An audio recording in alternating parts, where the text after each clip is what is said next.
Honestly, I hate working here. They are so weird.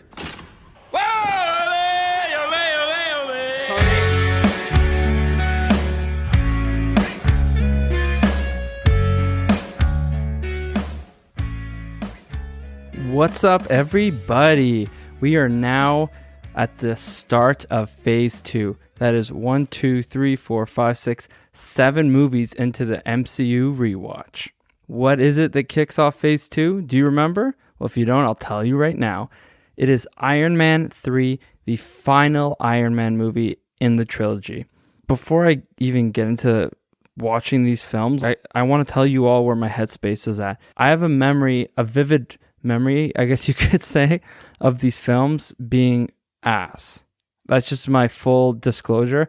I thought the first 2 films that kicked off phase 2 were ass. And speaking of Iron Man 3 in particular, I gotta say I was wrong. Maybe it's just one of those things. It's like with even Madam Web, which wasn't as bad as everyone said it was. It wasn't great, but it wasn't that bad.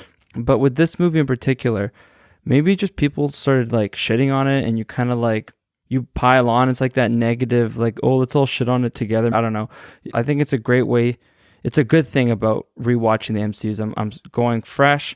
Everything's going to be fresh in my mind. I'm re-ranking everything as I watch it. Like your weekly power rankings, I guess you could call it. Iron Man 3 wasn't that bad at all. I had a really great time watching it. It had a budget of, and you know what? Before we get to the budget, I think if not only did I like it, I have a feeling a lot of people liked it because this movie crushed it at the box office. I can't believe they didn't do more Iron Man. I bet it's just because Robert Downey Jr. wasn't down. He seemed like, I don't want to say he wasn't appreciative of what it brought him, because it definitely feels that way, but I feel like he was ready to move on. Like he didn't want to just pump out these movies, keep doing them forever. He wanted to challenge himself and do new things, which you got to respect. The guy's a legend. He's earned the right to do whatever he wants. He started the MCU. He saved comic book movies. If he wants to just do 3 Iron Man movies, a couple Avengers, and peace out, he has every right to do that.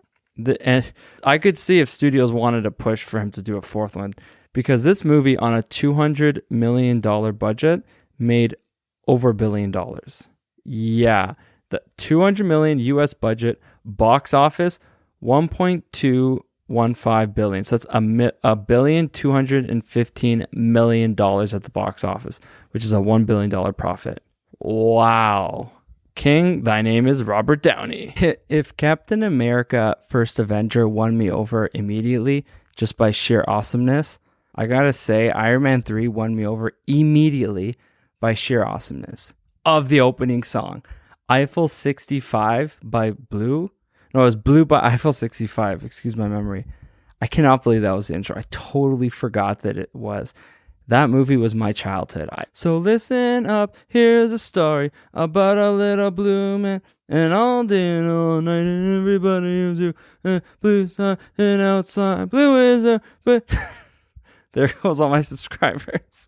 I'm blue, but da ba dee ba da ba ba da ba dee ba ba da ba da ba dee ba da ba. Blue, da ba dee ba da ba. I'm sorry, I just love it.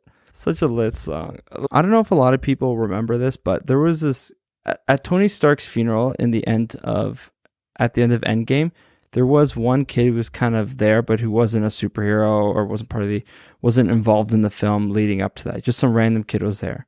That kid was in this film. Harvey Keiner's his name. He was so good in this movie. Like, I love Riri Williams. She's great. Loved her in Wakanda Forever. Awesome. But how is Harvey Keiner not Iron Man or Iron Lad, whatever? How does this kid not, does the actor not want to play him? Recast him. Who gives a shit? Harvey Keiner is perfectly set up to replace Tony Stark. Are you kidding me? Like, what's going on? I read somewhere that they're focusing on their bigger, I guess, properties going forward in the MCU. Why don't you automatically do that? If anything, these smaller characters should be getting the TV shows. It's just so dumb. They're lost, honestly. So lost. Harvey Keiner was great in this film. He was hilarious. He was adorable. He had heartwarming scenes, like at the end when Tony like souped up his lab. Like, shit, man. That just set him up to be like a mentor for this kid for the next like several years. You can even do a Harvey Keiner like limited series with Tony Stark, Robert Downey Jr. returning in a guest role to help guide this kid on. So he's like setting up his successor in the MCU almost. Why is Ironheart his successor? Why? That makes no sense. Yeah, she's cool, a great character. Have her be her own thing. There's no established connection she has with Tony Stark. They've never shared any screen time. Harvey Keitel is the perfect Iron Man. This movie really showcased Robert Downey Jr.'s acting chops too. The way he dealt with the PTSD from the Battle of New York, which was in Avengers, the previous movie. He was like really upset and trying to process his anxiety and dealing with all that. Like the film is him narrating himself, who you discover at the end is talking to Mark Ruffalo. This was also the first appearance of the Mandarin, the fake Mandarin. The actor who played the Mandarin, Ben Kingsley, who ended up being Trevor Slattery, not the Mandarin, he was hilarious in Shang-Chi, and he was great in this film. Excellent actor, no problems. But I really feel like the MCU disrespected the Mandarin. He's in one film, and then he dies, and he's in Iron Man 3, and he ended up being fake. Like the 10 rings were totally butchered in the Iron Man trilogy. I thought Iron Man 3 was like Captain Marvel, Wonder Woman 1984 level. Like I thought it was like lower echelon film, but it was definitely better than that. More mid-tier is what I would say.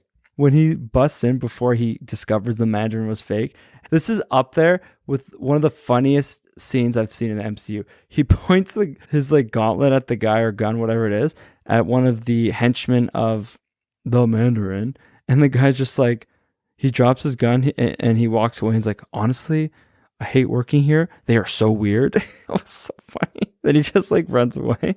So good. Fun fact, Jenna Ortega was in this. She must have been like 10. She played the vice president's daughter who was missing her legs. Because the whole thing is like this guy created this serum that like grew people's limbs back, but also made them like crazy and potentially explode. It was a good film. We had a really good villain, Aldrich Killian. Gwyneth Paltrow wasn't really utilized as much. Don Cheadle as James Rhodes was pretty solid. Happy Hogan, he was gone pretty early, but like overall, like it was well done. Solid movie. No complaints about it. What do you really expect out of these films? I would gladly pay to go see this in theaters. The strength of this film was RDJ's acting, Harvey Keitel's heart, Aldrich Killian's kind of villain backstory, and the overall theme of legacy and what you leave behind. Those were the best parts of this film. The action was pretty good at the end. The big boss fight, that was great.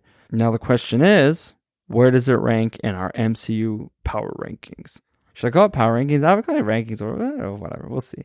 Right now, it's in last place at 7th. So that means it's the worst one I've seen so far, but that doesn't mean it's bad. It's just the strength of the other things we've seen so far. So we have the Avengers in 1, Captain America in 2, Iron Man in 3, the Hulk in 4th, Thor in 5th.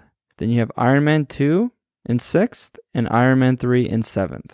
The unfortunate thing is there will not be another Iron Man movie to come across on this list. That was it. The end of the trilogy.